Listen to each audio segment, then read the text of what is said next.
Welcome to part 8 of the Super Mario Galaxy commentary, and now we are going to Toilet Bowl, the Galaxy. Available at It does look a lot like a toilet. It actually does! That's what it is, that's a toilet. In the bathroom. It doesn't look like it is. You know, Emil, if we wanted Tim to be here, we would have asked him, not you. We would have asked him and asked him. No, it's a toilet bowl inside a toilet bowl, because that little first, if you look at the top section where the waterfall goes into, it's a toilet bowl on top of a toilet bowl. It's got a horseshoe shape and what the... I refuse to believe this was not intentional. No, it had to be, because it so closely resembles a damn toilet. Well, Japan's got, like, different toilets than us, right? They have, like, mechs that transform into, like, robotic toilets. Like I said, every Minecraft player ever. You have to work for your giant watery toilet bowl. That has a giant golden... Life's a giant toilet, and we're all the little turds inside it. Swim, turds, swim.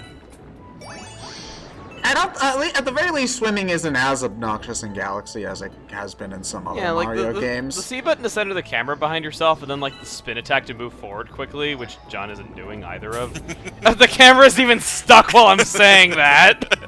Your point is invalid, Emil. Okay, well... Press C! The camera goes... I'm pressing C, nothing's happening. C, well, not Z. I don't want to be obnoxious, There. but I can only think of one tiny creature that would be swimming around inside a toilet bowl. Goldfish? Goldfish? Actually, no, that'd be floating, not swimming. What kind of sick monster are you? No, not goldfish. Well, like I said, it'd be floating, not swimming. Oh. One thing you can do to get yourself in the right direction is you can spin while underwater, which also gives you a boost of speed. I think it takes some air away from you, though, when you do it. No, No, only as That's Luigi. It's only Luigi, okay. Yeah, Luigi loses like an 1/8 of his air if he, or I think it's like a 16th of his air every time he does it. I see. Yeah. Bada bing, bada bing, bada bing, bada bing, bada bing, bada bing, bada bing, bada bing, bada bing. Now, you can hold down the A button to have Mario coast, but I never really understood the point of that.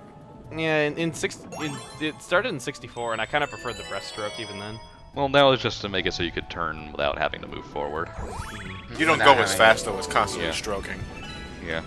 Yeah, well, it's an option. It's just kind of ironic that the game that focuses on Water Sunshine has the worst swimming controls. It has no swimming controls. You're literally on the surface with a dive button, I think. Do you have a dive button, or are you just stuck on the surface? I think you can go underwater. You just, can go There's underwater, never really any reason to. It has fucking Jack and Daxter swimming controls. Unless it's red coins in the coral reef where you have the red coins going through the walls and you can't hit them.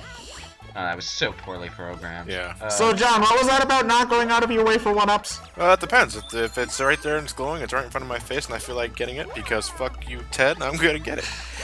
But actually, you can actually get up to this part of the stage with a well-placed triple jump on the palm trees, so you can ignore the underwater segment completely. Wait, so whenever you pick up an extra life, I might have picture you in the past while recording this, just flipping an invisible Ted the bird. Yeah, whatever floats your boat. Get it? Because we're in a water level? Christ, shut up. Well, now I'm just imagining you flipping the bird to the west instead of to the east, so you're flipping it to the wrong way. You're in Boston, right? Yeah, you're in Boston, you're in Philadelphia. Or No, you're in Boston, Philly. I'm in Philadelphia. Okay, yeah, same thing. Well, actually, it's two not. very different things, never mind. So you'd have to be flipping the bird to the east, and I think slightly north in order to flip me the bird the right way. Actually, I left my keys. You left your bats. Passing the swim test. Oh. Wait. What do you think I just did? This is the one where you where you mug an underwater penguin and steal his gold shell or something? You steal his homework, is what it is. His homework is to go get the gold shell. He finds it, and you steal his homework from him and turn it in as if it was your own. Hey, nerd, you have my lunch money yet? Maybe, is this how Japanese are like so good at doing homework? They just steal it from like unsuspecting kids. They hired the local they hired the local Italian. Somebody needs to do an edit where you have Mario and Luigi walking around a high school, but they're playing the Bulk and Skull music. They're the bullies.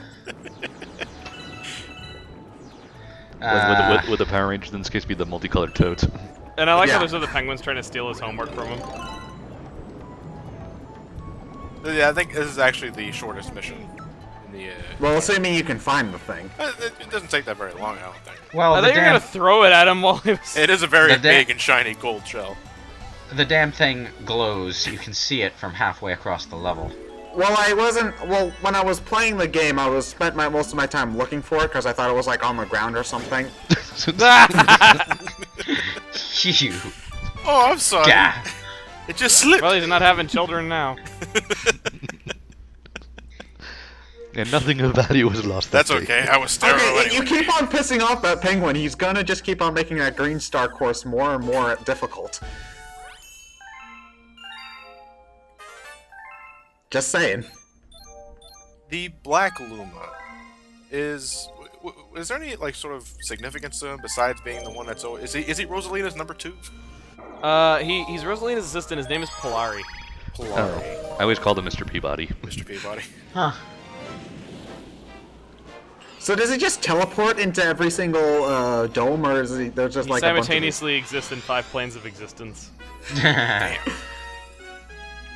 That doesn't look like an undersea cavern to me. Oh, there it is. Okay, it's time for the one part of this level that's actually worth a damn. Until it gets reused into Galaxy 2 shamelessly. You know, that kind of irritated me about Galaxy 2. Like, as much as I love the level designs overall, sometimes they just ripped something straight from Galaxy 1 shamelessly with little to no alteration. What? Like the woman in the fruit hat planet. Yeah, that one in particular is the first one you run into. I think There it's was also the bug boss that you fight with the bee costume, and this you fight it with the cloud costume in the other one. Yeah. Would you say that makes it easier or harder? Easier. It's a little bit easier because you can stand on a cloud as long as you want, right?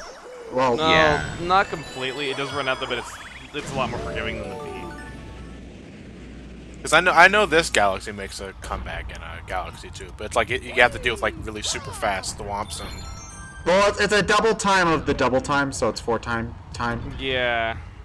You know what I always found like really, really strange was the fact that they have all these cool forms that they had made for Mario in this game. You know, you had stuff like Boo Mario. you had stuff like Boo Mario and Flying Mario and stuff like that. And yet in all the marketing, they always pushed Bee Mario of all things. When like that, honestly, That's the lamest one. It's the lamest one, and I don't get why they always push that one. I mean, even conceptually, it sounds kind of lame. I think it's because we've already seen boos. We've already seen. We've never seen bees. We've never seen bees before. Because Raccoon Mario had taught them that Mario in animal costume equals money. Although I actually do have a really cool Boo Mario figurine that I got at Newberry Comics one time. That's actually surprisingly well made. I gotta get a trophy stand for my fucking Sonic figure. Are you gonna? Oh, Mario man. cake, Mario pancake. Pancakes sound good right now, actually. You know, one of the things that I think I sort of said this in the Sunshine commentary. One of the things that I heard a lot about Galaxy in 64 was how diverse the power-ups were in 64 and how they brought that back in Galaxy. Honestly, I didn't think the power-ups in 64 were all that great. Yeah, you didn't just say that in Sunshine. You also brought that up in 64 too. Yeah. Yeah. So now it's becoming a running gag. So be sure to mention it again in Galaxy 2. Yeah. Don't Well, forget. the power-ups in Galaxy in Galaxy are basically just like a level-specific control change. Like You really can't do much with them after that. they're not some and that's the same sort of thing in 64 where it's a level-specific or a mission-specific, I should say. Although to be honest, I thought that the hats in 64 were more situational. Like they didn't do as much with them. The Vanish Cap like barely got used in that whole game, and it was a shame because I liked the idea of it. The power-ups in Sunshine, like the different rocket, like the rocket pack and the turbo pack, are a little bit more versatile, I guess, and then you could use them for different things. They got used for a lot more different things than the caps did. Yeah. Because, like, the wing cap was the only cap that they ever really used for anything creative, and it's just, like, that's still just kind of flayed. There isn't really all that much to it. And you're not going for the Cataquack, are you? No. Cataquack's annoying. I hate Cataquacks in this game. Triple jumping, my savior. You getting, having watermelon flashbacks there, John? Watermelon flashbacks? You know, it's been a very long time since I played Sunshine. I like. Oh my god, he's God! The ice power up is one that I wish they had brought back in 2. I don't know why they got rid of it. I don't get why the ice flower is so generic in like other games. It basically just came up with it in like the new Mario games to be a nerfed fire flower. Well, it's nerfed in some aspects, and it's like the only way you can kill dry bones, though, which makes it inherently more useful in boss levels. Yeah, but you know, this iteration of the ice flower particularly is a fun power-up. I just wish that they kept the look of it from Galaxy into the new games, because him in an different colored fire flower outfit isn't cool, but turning into complete ice is really cool. Like he's like Iceman, but Mario. Who was the Iceman? Well, Iceman's name was Bobby Drake, and he was one of the first members of the X-Men. Just think, Cataquack, if you hadn't been a dick and launched me up into the air, you would have survived. But Ted, does the Iceman cometh?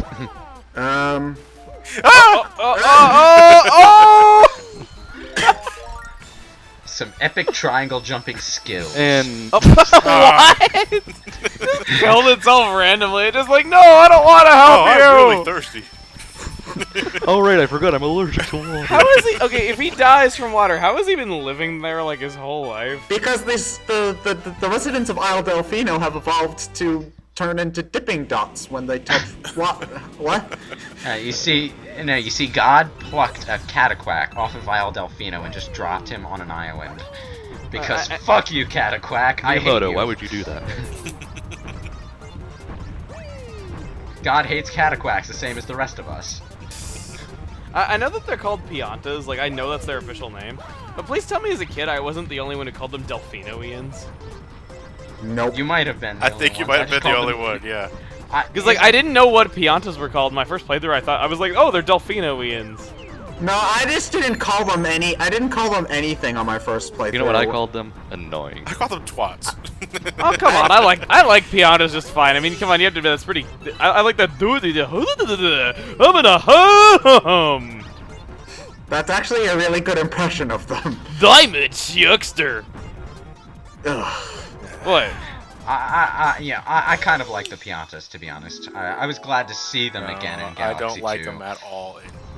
Sunshine really did a good job of making me hate them. Well, that was just because Sunshine was annoyingly designed. No. I'm not even talking about from a design standpoint. I mean, story-wise, they really made me hate them in that game. You know. Oh, we need all 120 shine sprites to save our island, but we're gonna withhold them until you complete some arbitrary task for us. I like them in Mario Superstar Baseball because they used a tree as a bat. Mario, yeah. In Mario Baseball, though, I do have to say this: for any of you that played Super Mario Superstar Baseball, that game was enough to make you hate Lakitu. They made Lakitu have possibly the most annoying voice anyone has ever had. It's like, strike, strike, strike, out change. My ears are bleeding already. Did we really need another water level right after our water level? No, but this is Buoy-based Galaxy. This is an actually fun water level. Yeah, I like this level a lot. Like, Beach Ball I don't like. Buoy Base I love. Plus, it's got a really underrated track that more people should listen to. Well, to be fair, it's less a water level and more a level that has water in it. Yeah. Like, the first half of the mission you play in the water, but that's about it. I wouldn't even say really the first half. It's more like the first... Yeah, like the very beginning of the water the very beginning of the level begins in the water. And then once you've gotten the buoy base... Once you're on the buoy base, it's mostly just platforming. Mm-hmm. One thing I didn't like about Galaxy 2, though, is that in the one level where they bring back the buoy base's theme, they have that time slowy gimmick. Filter, yeah, that ruin the music. So. Yeah. This is probably the easiest secret in the game to find. I thought that this was the actual mission the first time I played it. Yeah, me too. I thought this was like the normal mission the first time I played it, and I was like, that was a secret? They put it right in front of the goddamn thing you're supposed to be getting bullets from. No, torpedo Teds. Torpedo tents. Now, can you actually go walking on that, or do you just go into the water? You're gonna throw torpedoes at me, you fucking dicks! Guys, can you actually like walk like on the what I assume is glass, or is that just water? That's water. And You can walk on that. No, that's water.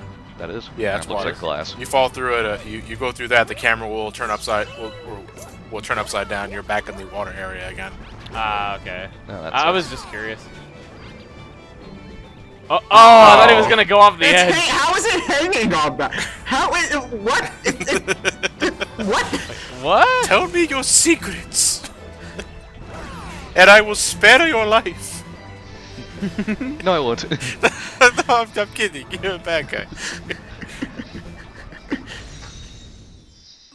Oh, look, a green star. You are not scientifically possible. Okay, first thing I'm gonna do with this, I'm going to create a giant green taco and eat it.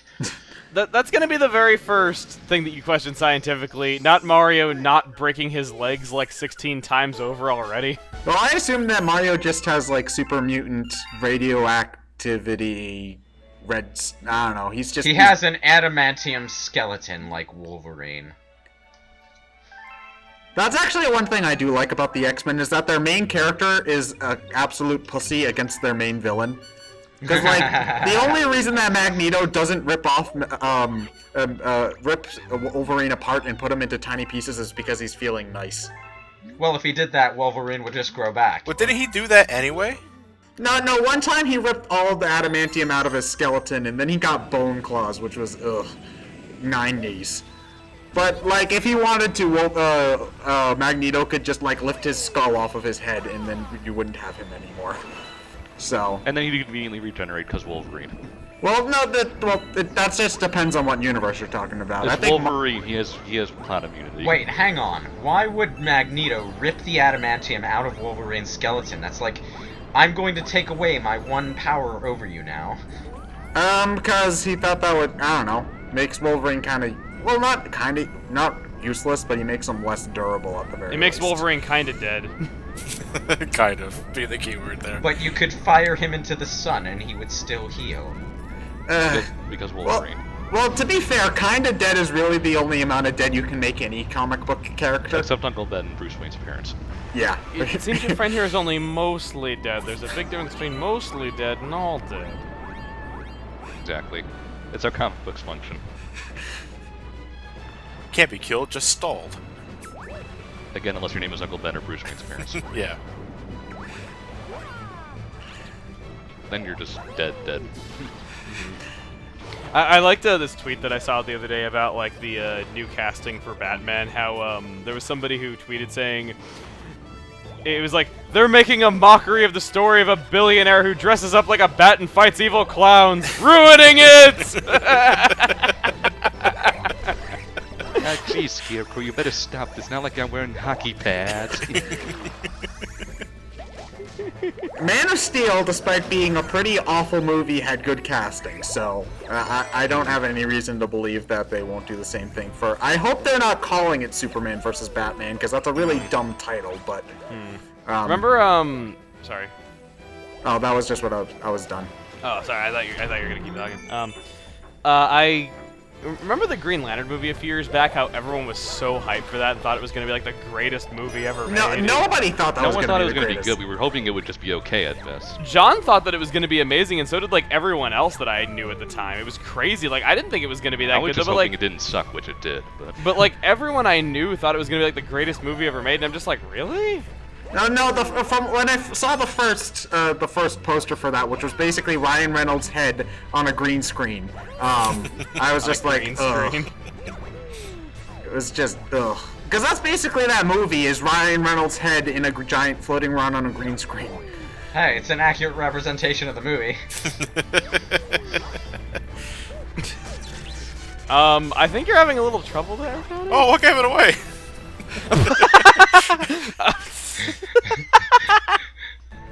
Friends don't let friends drink and play video games. Tell that to Jamie. Actually, I think around the time that I was recording this, it was pretty late at night. I think it was around 3 or 4 in the morning. Are you coming up to your first recording break? Because I know that you recorded this in 2 segments, was it? At 2 or 3. Because I think your live counter resets 1 time. Oh, look, it's the Pokeball planet. Here it comes. I did manage to do a 120-star run in one Saturday, but I was pretty damn exhausted by the end of it, and I did take a 2-hour break for lunch and stuff. Pokeball, So- go! You caught Mario! Dun dun dun. That reminds me, we haven't gone on a massive Pokemon tangent this recording yet. Ted. No, Lewis, what have you done? Ted. Yes. Yes. It shouldn't be easy to catch because it's a giant metal dragon that created time. Well, still, it's like a 0.3. Hold on. I did the math one time with the throwing Ultra Balls out of sleep and 1 HP. Hold on, I gotta. It's 3% for. But still, the creator of time has the same catch rate as a Chatot. It shouldn't be that way. But that Gen The part's 5, over. I know the part's over, but now that we have these Audacity files, I can go on as long as I want, and you can't stop the recording to cut me off. So now